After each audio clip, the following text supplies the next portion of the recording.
Boa noite. Boa noite. O governo reage à revogação dos vistos de entrada de autoridades brasileiras nos Estados Unidos. Além do ministro Alexandre de Moraes, a medida da gestão Trump atinge mais 7 ministros do Supremo, o Procurador-Geral da República e parentes deles. O presidente Lula diz que a decisão americana é arbitrária e inaceitável. Donald Trump pede indenização ao jornal que divulgou o teor de carta que ele teria enviado a bilionário acusado de exploração sexual de menores. Inaugurada no Paraná uma fábrica de mosquitos para combater o Aedes aegypti. A geração prateada aumenta a participação de pessoas com mais de 60 anos no mercado de trabalho. E veja também a despedida e as homenagens a Roberto Dualib, um dos maiores nomes da publicidade nacional. Os gols do sábado pelo Campeonato Brasileiro. E o projeto Aquários faz apresentação especial no centro do Rio para comemorar os 100 anos de O Globo.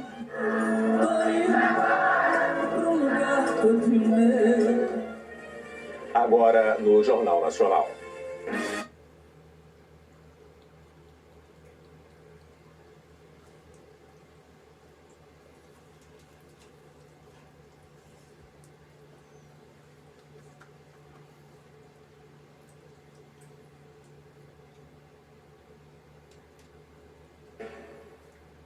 O presidente Lula reagiu à decisão do governo americano de revogar os vistos de entrada nos Estados Unidos do ministro Alexandre de Moraes e de mais 7 ministros do Supremo, além do Procurador-Geral da República e parentes deles. O presidente classificou a medida de inaceitável e arbitrária. Alguns ministros do Supremo Tribunal Federal já foram avisados por e-mail da suspensão do visto de entrada nos Estados Unidos. Mas no Supremo, por enquanto, a decisão é não se manifestar. Ontem à noite, numa rede social, o secretário de Estado dos Estados Unidos, Marco Rubio, anunciou a revogação do visto de Alexandre de Moraes e aliados da corte, mas sem mencionar quem seriam. A decisão do governo americano veio no mesmo dia em que, por ordem do ministro Alexandre de Moraes, a Polícia Federal fez uma operação de busca e apreensão nos endereços de Jair Bolsonaro.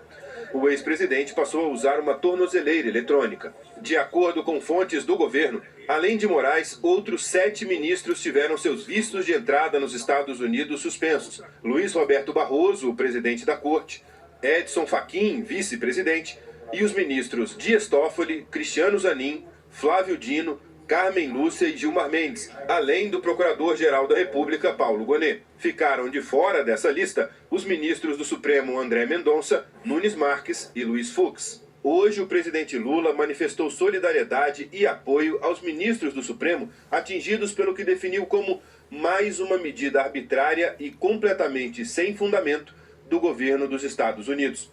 Lula também afirmou que a interferência de um país no sistema de justiça de outro é inaceitável e fere os princípios básicos do respeito e da soberania entre as nações.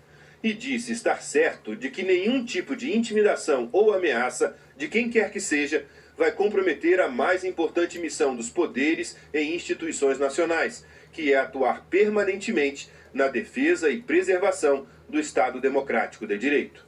No fim da manhã, o ministro das Relações Exteriores, Mauro Vieira, esteve com o presidente Lula no Palácio da Alvorada. Um dos temas foi a crise com os Estados Unidos. O governo vai acompanhar de perto os desdobramentos para avaliar possíveis reações. Ministros do governo Lula também manifestaram repúdio à decisão do governo norte-americano. O advogado-geral da União, Jorge Messias, afirmou que o judiciário não pode sofrer, em hipótese alguma, assédio de índole política. Ontem, depois do anúncio da suspensão dos vistos de ministros do Supremo, o deputado licenciado Eduardo Bolsonaro, que está nos Estados Unidos, agradeceu ao secretário Marco Rubio em uma rede social. Diante de manifestações como essa, hoje o ministro Alexandre de Moraes, em uma nova decisão, determinou que a Polícia Federal inclua postagens e entrevistas recentes de Eduardo Bolsonaro no inquérito que investiga a atuação dele nos Estados Unidos. Segundo o ministro, Eduardo Bolsonaro intensificou os ataques ao Supremo desde a operação de ontem contra o ex-presidente Jair Bolsonaro. A Advocacia Geral da União pediu que a Polícia Federal e a Comissão de Valores Mobiliários investiguem se houve uso de informação privilegiada no mercado financeiro aqui no Brasil para lucrar com a venda de dólares durante o anúncio do tarifaço americano.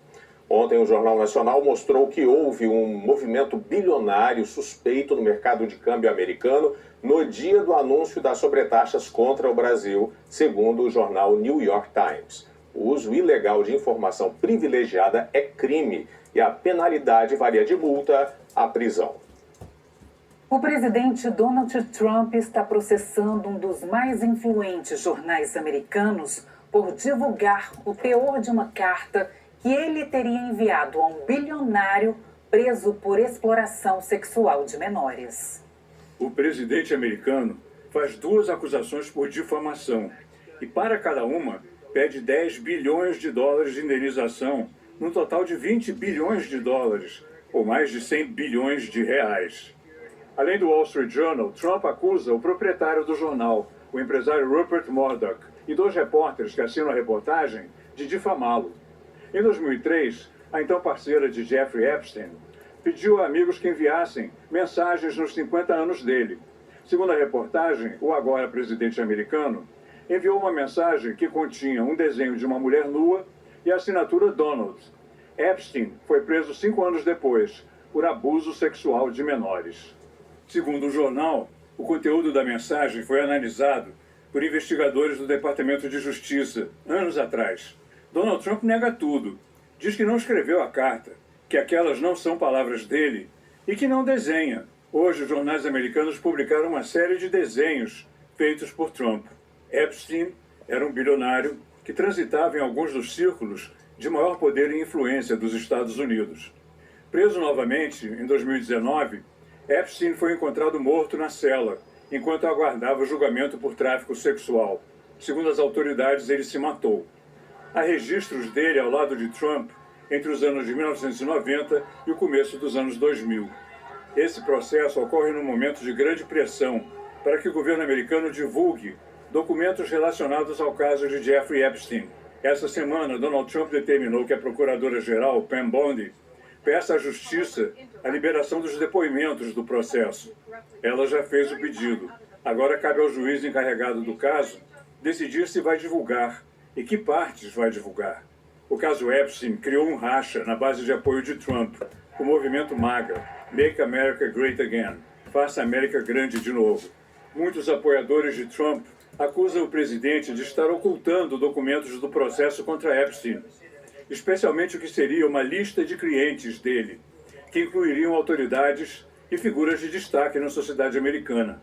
Também alegam que Epstein foi assassinado. O próprio Trump tinha prometido divulgar a lista, mas voltou atrás e nos últimos dias tem criticado os apoiadores que exigem a divulgação e defendido que o caso seja encerrado. O Departamento de Justiça agora diz que essa lista não existe. Em junho, Elon Musk rompeu com Trump e acusou o presidente de estar envolvido no caso Epstein. O jornal The Wall Street Journal anunciou que vai se defender vigorosamente depois das acusações do presidente americano. Um carro atropelou e feriu cerca de 30 pessoas em Los Angeles, nos Estados Unidos. 7 estão internadas em estado grave. A polícia ainda investiga a causa do acidente. O motorista invadiu a calçada de uma boate às 2 da manhã no horário local e atingiu quem estava na fila.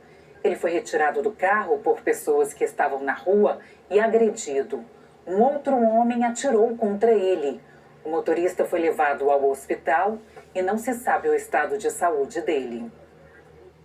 A Síria anunciou um cessar-fogo no sul do país, palco de um conflito étnico que escalou nos últimos dias. A trégua foi em comum acordo com Israel, que apoia um dos grupos envolvidos e chegou a bombardear prédios do governo sírio em Damasco nesta semana, e teve apoio de autoridades dos Estados Unidos. Cerca de 700 pessoas morreram na região. Em Gaza, 36 pessoas foram mortas a tiros a caminho de um centro de ajuda humanitária. A informação é do Ministério da Saúde, controlado pelo Hamas. O exército israelense disse ter feito disparos de advertência contra suspeitos que se aproximavam das tropas e não respeitaram ordens de parar. Cerca de 100 pessoas ficaram feridas.